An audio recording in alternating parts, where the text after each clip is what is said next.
Geoverse Part 5 Prisoner of Love by GeodesicDragon Chapter 12 Epilogue.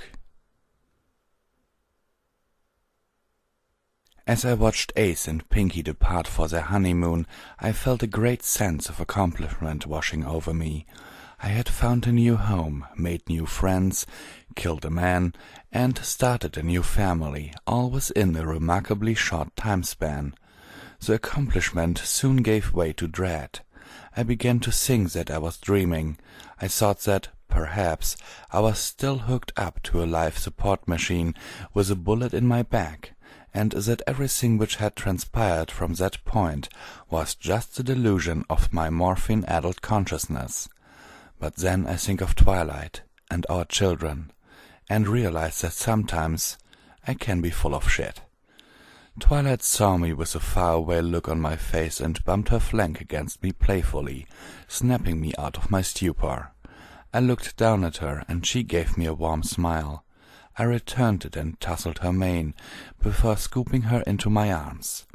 "Something on your mind?" she asked me. "Just my brain being a bastard again," I replied. "I keep thinking that none of this is real, that it's all a dream and I'm lying on a hospital bed with a bullet in my arse and a tube in my nose." Twilight nuzzled my face as she sighed contentedly. "Your brain is a bastard," she said. "You should know by now that all of this is real, and if it isn't, then I don't want to know what real is. This is our life, you, me, our children, and our friends, together no matter what." I chuckled into her shoulder. "You always know what to say to make me feel better," I said. "It's one of the reasons why I love you so much." Twilight nodded. "And I love you because you're my kindred spirit. We are both alike in so many ways." She laughed. "I'll never forget the night when we both realized that. The feelings I had for you. I've never had them for any pony else, ever.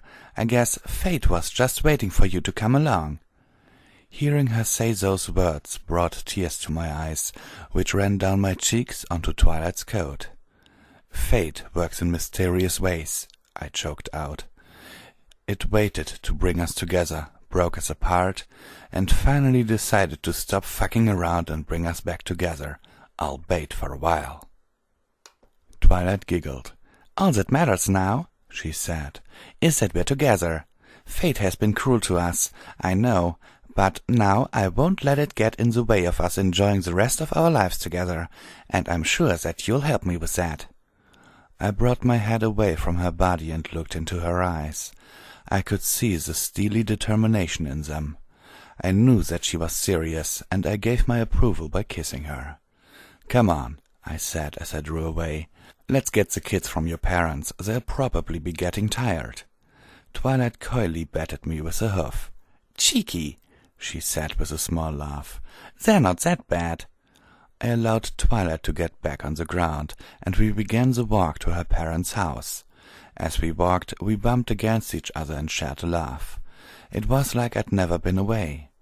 Along the way I observed Shining Armor coming out of a restaurant, with Cadence behind him. Sticking my fingers in my mouth, I let forth a sharp whistle to get their attention. Ears pricked, they both swung around, smiling as they saw me, which wasn't hard given my height.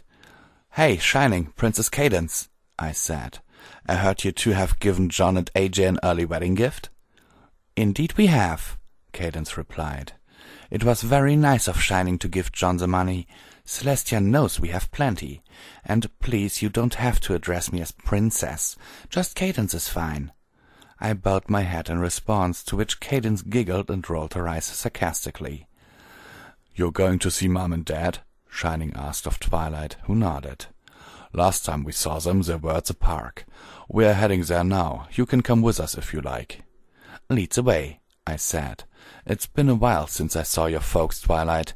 I hope they're not mad about me not being there for you and the kids." "They understand completely," she assured me. "They know why you did what you did. They're not mad."